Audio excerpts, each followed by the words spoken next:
We remain steadfast in our commitment in delivering local news that matters, stories that inspire, enriching the lives of Filipinos in the Philippines and across the globe. This is your GMA Regional TV. Buong puso para sa Pilipino. Lalaking naghuma na ipapalakop ang pribadong video asin litrato kan sa iyang dating kailusyon, dakop sa entrapment operation. Mga deboto nagruso sa candlelight procession katakod kan Peña Francia de Mayo. Asin, skateboarding enthusiast nagpatribayan sa downhill skateboarding competition sa Camarines Norte. Ini ang GMA Regional TV Balitang Bicolandia.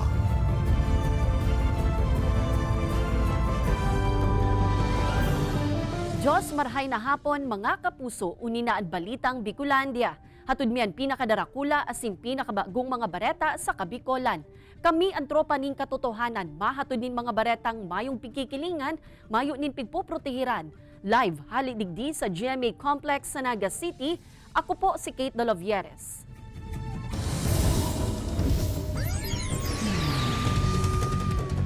PDL na ikukumit na kuta sa BJMP Naga Male Dormitory na kuananin sarong sachet min shabu sa iyang pitaka. Mantang magtugang na babae sa Daet Camarines Norte na arestarman huli sa pagkakaimbelto sa iligal na droga. Ang detalye kan mga baretang yan tinutukan ni Jessica Calino. Kan Mayo 19, hali sa Naga City Police Office, ililipat na dapat sa Naga City District Jail Male Dormitory ang 50 anyos na lalaking ini na naaatubang sa duwang kasong may kinaaraman sa iligal na droga. Alagad mantang pigsasagibo ang inspeksyon sa mga darang gamit kan PDL antes dagos na ilaog sa BJMP facility na diskubre ang sarong sadit na sachet nin pigtutubodang shabu sa laog kan sa iyang pitaka. Very alarming po ito sa amin kasi sa totoo lang dapat wala pong ganun kasi bago po sa amin dalhin yung PDL nasa pastudiya po ng pulis. Alam naman po natin na bawal po yung mga ganun dito sa ating mga pulungan. So pag nahuhuli po, another case na naman po yun. Nasaangatanan nin ikatulong kasong pagbayular sa Comprehensive Dangerous Drugs Act of 2002 ang suspetsyado. Asin sa ngunyan, nagdetenir na sa BJMP Naga Male Dormitory. Sa Daet Camarines Norte, kalaboso man ang magtugang na babaeng subuot tulak nin iligal na droga. Saro sa mga ini ang pigtutubudang miyembro kan Gutierrez Drug Group sa ginibong buy-bust operation kan mga otoridad sa Barangay Magang. Nakuha sa posesyon kan mga sospek ang maabot sa 782,000 pesos na kantidad nin pigtutubudang shabu. Nasa kustudiya ng unyan kan Daet MPS ang mga sospetsado para sa magkakanigong disposisyon. Kaibanan si Jovel Obiso, Jessica Calinog, Balitang Bicolandia. Lalaking ng blackmail sa iyang dating kailusyon na subuot ipapalakop ang mga personal na ladawan asin video kundi makikipagbalikan. Arestado sa entrapment operation kan kapulisan. Tutukan sa report ni Rosie Nieva. Day na nakapalagpa ang 42 anyos na lalaking ini na tubong Camarines Sur makalis madakop sa kinasang entrapment operation kan Regional Anti-Cybercrime Unit sa siyudad ni Naga. Sigun sa report, pigreklamo ang nasambitan ng lalaki kan sa iyang dating kailusyon huli sa pang-blackmail ka ini na ipopost sa social media an sa indang mga pribadong ladawan asin video kundi makikipaghilingan asin dai makikipagbalikan sa iya. Huli sa takot, dumana nagdulok sa mga otoridad ang biktima. Sinasabi niya po na ipopost niya ang mga video or mga screenshot na maselan. Tapos nag-abot po sa point na chinat niya na ang mga barkada ko na ipapahiling niya daw po ang mga video ko. Nagkasunduan duwa na maghilingan sa siyudad ni Naga kung sa inakaabang na ang mga otoridad hasta sa dagos na nadakop ang sospek. Huli sa insidenteng ini, posibleng mahampangan sospek sa pagbalgar sa Violence Against Women and their Children of OC asin bawal bastos law na may koneksyon sa cybercrime law. Kaya ang pagirumdom kan mga otoridad, paalala natin sa ating mga kababayan na kung maaari, lalo-lalo dun sa mga babae, na kung magkakaroon man sila ng lovemaking, huwag silang papayag na puna ng larawan o video para hindi ito magamit na pang-blackmail sa kanila. Sa ngunyan pigpupurbaran pangkuan aning pahayag kan GMA Regional TV Balitang Bicolandia ang nasambitan ng suspect. Ini si Rosie Nieva, Balitang Bicolandia. Mabatang parong gikan sa mga basura kan sanitary landfill kan syudad ni Naga, reklamo ngunyan kan mga residenteng harani sa lugar. Ang interbensyon kan Solid Waste Management Office aramunta sa report ni Don Jimenez. Kasabay kan maarasahas na panahon, daiman malikayang magreklamo kan pirang residente na harani sa sanitary landfill kan syudad ni Naga huli sa mabatang parong na nagsasangaw gikan sa mga basura. Minadepende subot ini sa direksyon kan Duros. Main Duros yan, grabe ang alisngaw. Alisngaw ang grabe, alisngaw kang basura. Ato parong. Nakaabot naman ang siring na impormasyon sa Solid Waste Management Office kung sa Apwera sa Naga City, igwam maning pirang persona sa parte kan pili na subuot nakakaparong minsan kan alisngaw kan basura. Sigun ki Engineer Joel Martin, tanganing masolusyonan ang problema, regular manan sa indang pag-spray asin pagbugtak ng cover soil sa ibabaw kan mga basura. Alagad kun minsan, dai talaga nalilikayan na magsangaw ang parong kaini. Iba pong certain cases na talagang simple sa operations na-operate po kita amay na aga.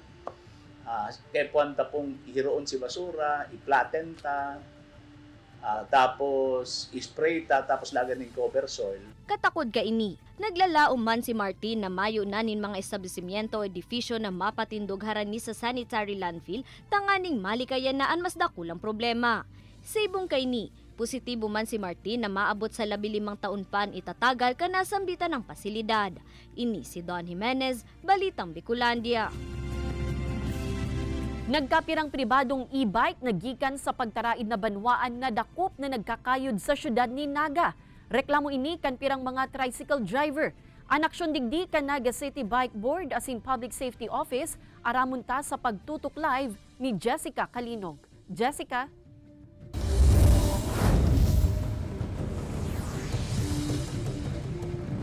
Kate, may mga tricycle driver subuot na nagpaabot ng report sa Naga City Bike Board dapit sa pagkayod kan mga private e-bike. Kaya nagkondusir man nga nin entrapment o enforcement operations ang Naga City Bike Board kaibanan ang Naga City Public Safety Office kung sain apat na mga private e-bikes ang naaktuhan ninda na nagpapasada.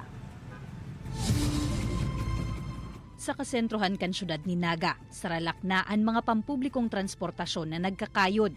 May traditional jeepney, modern jeep, tricycle asin e-trike. Alagad sa pirang mga porsyon kan syudad, igwa naman daani nagkakayod na e-bike. Dumasapat ikang mga inapod na sa mga gilid-gilid kang Naga.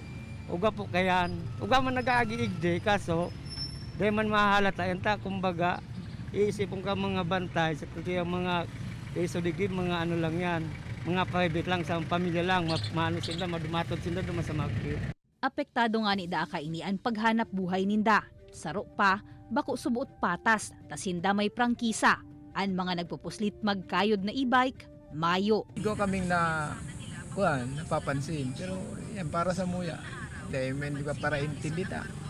Siyempre, gusto mo yan maghanap buhay. Reported sa Naga City Bike Board ang concern na ini. Kanakaaging semana nga ni. Igwanin na aktuhan ang mga kabuhan kan opisina, kaibanan ang Naga City Public Safety Office na nagpapasada kan sa indang mga for personal use na e-bike. Apat gabos ang sa indang nadakop, asin anas, hali sa pagtaraid na banwaan.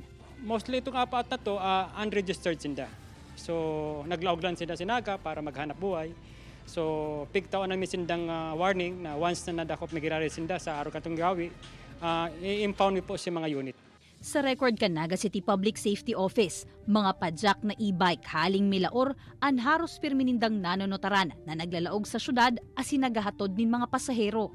Puro pirmi po kami nakakadakop na mga may pasahero nagahatod po digdi sa sentro ka mga parasaod indentitikitan mi po ning citation ticket. Apwera pa kan mga e-bike, igwaman subuot ni nagkapirang mga kolorom na tricycle gikan Kalabanga na nadadakop an PSO. Iyan itong mga nagsisingil nin pamasahe sa mga sakay. Alagad mayo manin identification na ini tricycle sa Naga City.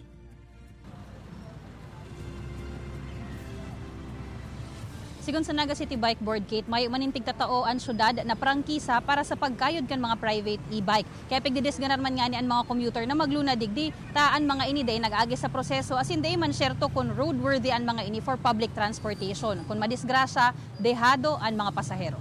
Kate? Alright, Jos Mabalos, Jessica. Bakasyon ilusyon. Bo, pili mong kayo mong gibuon parehas di. Tanong man tada ay. Nagbabakasyon ka na, may ilusyon ka pa. Di mas lalong maugma, di ba? Tawa! Bakasyon! Spend time for family. Tanganing enjoy lang per me. Bakasyon po. Siyempre, mas maugma magbakasyon. Anon ko man yan, ilusyon na yan. For me po, both. Pwede man po ka mong magbakasyon kay ibang ilusyon.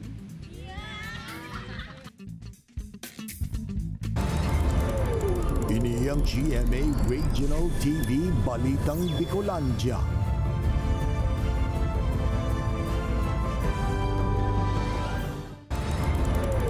Ini ang GMA Regional TV Balitang Bicolandia.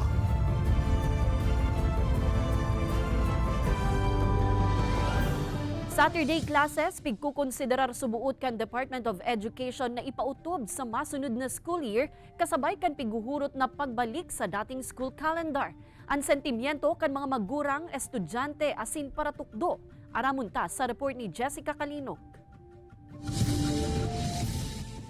Sa 45th regular meeting kan Committee on Basic Education and Culture kan House of Representatives kan Mayo 13, piglatag kan Department of Education na July 29, 2024. Mapuon ang school year 2024 to 2025, asin piguhurot na matapos ininin March 31, 2025. Initanganing sa school year 2025 to 2026, makabalik na sa dating academic calendar na Hunyo an puon kan kralasihan. Although we still need to be consulting our teachers and that of our learners, because of the aggressive shift, we'll be reducing the school year to something like 163. So we're considering the conduct of Saturday classes, most likely, but it's not going to be every Saturday.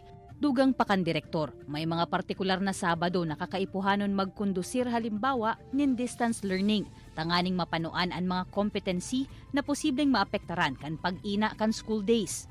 Ansakop kaini, mga pampublikong eskwelahan sana. Para sa pamayokan agaton si Rodriguez Elementary School sa Kadlan Pili, kung ibabaan kasuguan kan sa indang central office, masunod man sa nasinda. Alagad ang nahihiling niya, posibleng da maabot ang 100% attendance kan mga estudyante sa Saturday classes. Kaya dapat talagang pag-adalan pa ining marhay. Especially sa field baga, it's quite different for us as implementor. Kung da man yan ang gayo na aadalan dyan sa taas, kami ang kahirak-hirak din sa baba during the implementation time.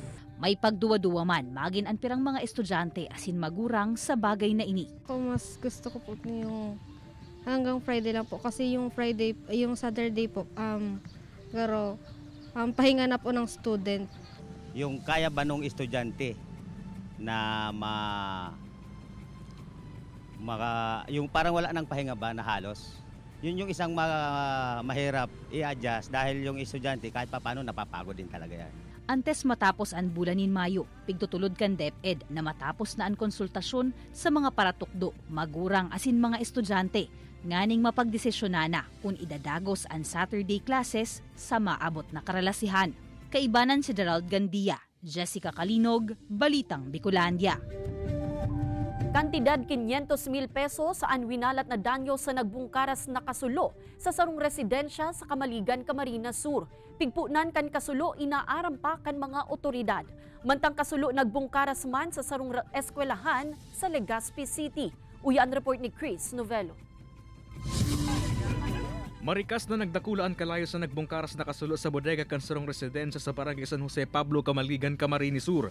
Maswerteng din na naglakupaan kalayo sa mga kataraid na harong asin mayo man ng nakulugan sa insidente. Haros sarong oras man na naging firefighting antes ideklarang fire out. Estimated nasa 500,000, more or less 500,000. Mga use na mga computer, mga ning gamit, siguro mga bado. Nagpapadagos pa ang investigasyon kan mga otoridad alagad saro sa mga nahili na pigpunan kan kalayo ang mga basura nakatambak sa likod kan sulong residensya. Sa Legazpi City, nagbungkaras man ang kasulo sa laog kan sarong eskwelahan sa Barangay San Roque. Mahihiling sa video ang maitom na aso gikan sa lugar. Tulos man inimpig respondihan kan kabuhan kan BFP Legazpi. Inaaran pa sa presente kan mga otoridad ang kausa asin kantidad kan danyos na winalat kan insidente. Kay banan si Gerald Gandia, Chris Novello, Balitang Bicolandia. Pinaliwanag kan mga bit-bit na sinuluang kandila kan mga deboto ni Nuestra Señora de Peña Francia ang pirang mayor na tinampo sa syudad ni Naga, Kasubanggi. Puun sa Basilica Minore ipigprosesyon ang imahen ni Ina asin kan El Divino Rostro sa mga mayor na tinampo sa kasentruhan kan syudad na pig-apod na candlelight procession. Sinundan ini kan harana ki Ina. Parte ini kan selebrasyon kan Peña Francia de Mayo 2024 asin sarong pag-andam naman sa pagsungko kan mahal na Ina sa Naga City People's Mall sa Mayo 23 hasta 24. Ang Peña Francia de Mayo pigsasagibo tanganing matawan oportunidad ang mga kababaihan na makapagpartisipar sa Peña Francia festivities. Siring man na mas mairani ini si Ina sa mga paratyanda asin nagtatrabaho sa merkado publiko. Sindaan mga personang dai nakakapartisipar tuyong Setyembre sa kapistahan kan mahal na Ina huli naman sa kasiributan. Nasa 30 pro downhill skateboarders gikan sa manlain-lain na lugar sa nasyon ang nagpatiribayan sa ginibong kaenot-enoting downhill skateboarding competition sa Barangay Matacong, San Lorenzo Ruiz, Camarines Norte. Ang nasambitan ng aktibidad parte kan selebrasyon kan First Sighid Festival. Asin huli ta igwanin potensyal ang lugar sa pagkakaigwanin halabang downhill part kan tinampo. Kaya naisipan kan mga otoridad na ikondusir ang nasambitan ng aktibidad. Asin huli sa matrayumpong aktibidad, naglalauman ang lokal na gobyerno na mas mapapakusog kaini ang turismo asin ekonomiya kan barangay. Positibo man ang organizer na pwede na digding gibuhon ang mas dakula pang event na kayang mag-akomodar ni mas dakul na skateboarders gikan sa manlain-lain na lugar sa nasyon. Okay, maganda po kasi through this event, na-measure po namin na kaya pa natin i-level up yung downhill skateboarding up to the international competition. Sabi ko, this is the time na maging tourist friendly. Yun po yung aking gusto ko mangyari dito sa komunidad namin. Bakasyon o ilusyon? Ano po? Bakasyon. Gusto ko magbakasyon? Ang init. Bakasyon. Kailangan tiga-asikaso, ma'am. Sa trabaho, eskwelahan. Bakasyon po. May pahingalo po. Bakasyon, of course. Ano po? Siyempre, miss ko na po ang karamo. Gusto ko na magulit. Bakasyon po. Mas gusto ko magpahingalo. Ma'am, bakasyon o ilusyon? Bakasyon. Ano po? Ha?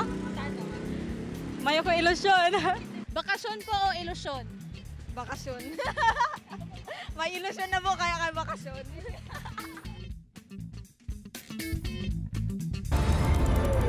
Ini ang GMA Regional TV Balitang Bicolandia.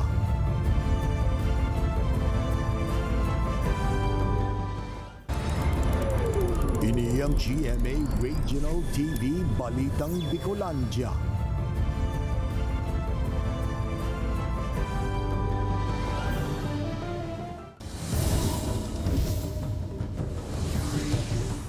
Porsyon kan Sagup Creek sa Barangay Concepcion Grande, Naga City may maitom asin mabata na tubig subuot na nagbubulos. Barangay nagsurat naman subuot sa City Enro tanganing mabisita ang mga establishmento sa saindang barangay na posibleng pigikanan kan maitom na tubig. Uya ang report ni Jessica Calino. Ang maitom na tubig na ini na nagbubulos sa porsyon kan Sagup Creek sa Sitio Magdalena, Barangay Concepcion Grande, Naga City. May daraman na mabatang parong. Haros 2 semana subot ining pigtios kan mga residente na nakaistar sa lugar, miski ngani kan mga nakikiagi sa nadigdi. Parang mabangungon, ay ba man kakaiba man po ang parong. Di mo maano kung anong klaseng parong, basta maparong. Pero may naputa ako nga, kung minsan nagpaparong ko yan, ano man ako kandugo ko, tamasungot. Bihira man ko ta na da ining mangyari, dati pa dikit-dikit sana. Alagad sa pagkakataon na ini, haloy na nagbulos an maitom asin mabatang tubig. Maray na sa nangani ta uminuran kasuudma, kaya nagmaray-maray ang sitwasyon. Makulog po sa dungo, lalo na yung mga aki. Kami nga ning mga gurang na, pero malayinon po pagparongon. Sabi ko, abot po yan duman sa may gagyan, lalabasan pa dyan. Huli sa malain na parong kan kapalibutan, an-anom na aki nili. Pigpapabalyo na mo na daaninda sa iyang panugangan. Iyo po si bunso ko. Ito ang nagkabag si tulak niya. Si mga ano dyan, sa sobrang parong niya. Ayo, ang sana dahil na po maulit. Tapos kung saan man tuwali, sana maarama kung saan siya nagpuon. Nakaabot sa may zone 1 an maitom asin mabata na tubig. Nai-report naman da ini sa barangay kan nakaaging Miyerkules pa. Nag-ibon na po katang sulod sa Enro para po nga mabisita si lugar and madumanan po mapasimbag po si establishment na nagibo ka iyan. Nagtutubod ang barangay na posibleng commercial establishment ang pigikanan asin nagkausa kan maati na tubig. Alagad ay pamadeterminar kun arin sa mga ini. Pigbisita naman kan mga kabuhan kan Naga City Enro ang lugar para mag-inspeksyon. Asin sa ngunyan, nakikikoordinar naman sa Provincial Environment Management Office para sa magkakanigong aksyon asin interbensyon sa nasambit na sitwasyon. Kaibanan si Jovel Obiso, Jessica Kalinog, Balitang Bicolandia. Para sa pagkuanin student permit asin renewal kan lisensya pati na rehistro kan bihikulo. Bukas naman ngunyan ang LTO Pili Extension Office para sa mga maut magkuanin bagong lisensya para sa non-professional o professional. Igwananin suhay na opisina para sa mga ma-exam online. Sigun sa LTO Bicol, naobserbaran ninda na nagdadakol na ang mga kliyente kan Pili Extension Office. Kaya pigmaut nindang dagdagan naman ang pigo-presir digding serbisyo. Piglalauman na ini na ang preparasyon tanganing magin na ining sarong opisyal na district office. Nagpakol na sa haros 58 pesos ang kantidad kan kada dolyar.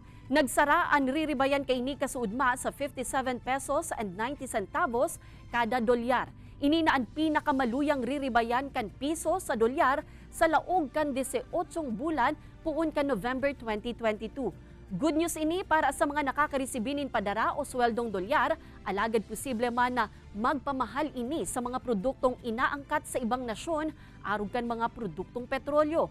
Enot ng sinabi kan Bangko Sentral ng Pilipinas na bakusan na ang peso ang nagluluya kontra dolyar, alagad pati na ang iba pang currency. Simbag sa mga reklamo sa mga night vendor sa may Ninoy and Cory Aquino Avenue, padagos pang pigaadalan kan Naga City LGU.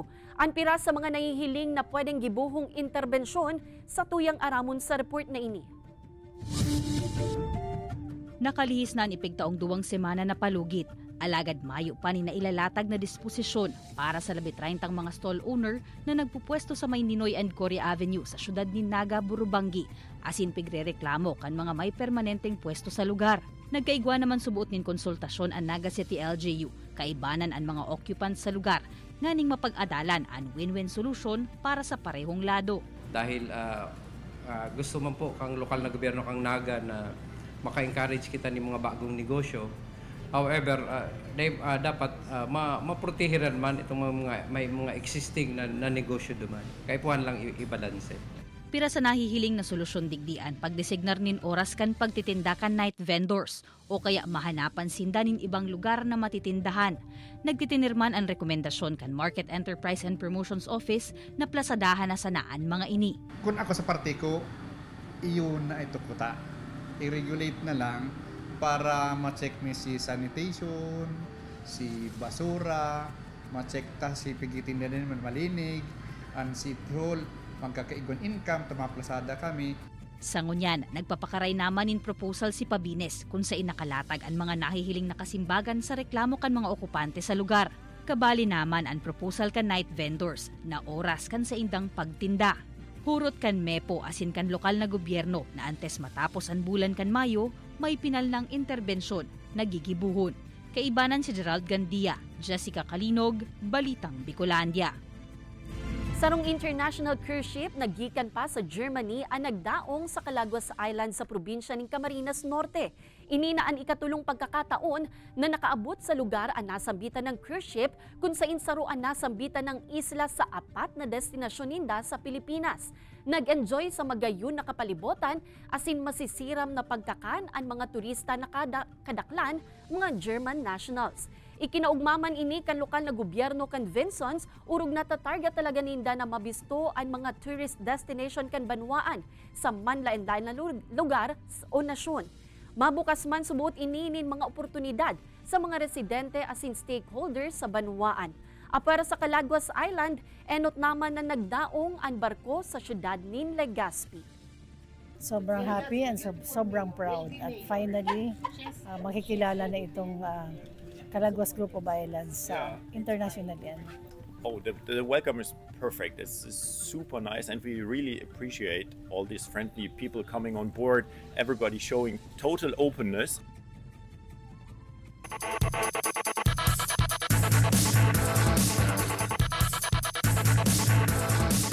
Perpetual Altas binalikan ang saindang kapangganahan sa Game 1 kan NCAA Men's Volleyball Finals. Uyan report. Sa NCAA Season 99 Men's Volleyball Tournament, tinapos kan 3-time defending champions Perpetual Altas ang elimination round na mayong kadaogan. Nasa sa indaman ang reigning most valuable player na si Louie Ramirez. Kaya nabiglaan gabos kan madaog sinda sa enot na set kontra sa EAC Generals. Medyo naglaps kami talaga and siguro nandun yung sobrang kampante ang team ko. Disappointed ako kasi hindi lumabas yung training namin. Kaya after that, yung second set, medyo nagsalita ako sa kanila. Motivation na we have to step up and dagdagan natin ng hard work and heart.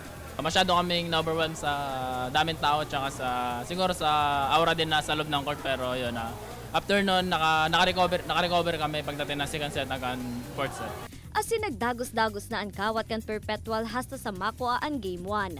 Daiman ninda pigmemenos ang sa inang kahampang sa finals, asin piglalaoman man kan Altas, napupurbaran kan Generals na makabawi sa Domingo. Of course, lahat naman gustong bumawi, and kami gagawin din namin yung part namin na i-defend yung title, and as long as yung margin of errors namin, ililesen namin, and ayun, kung sila gagawa kami, much more yung gagawin namin. I respect AAC.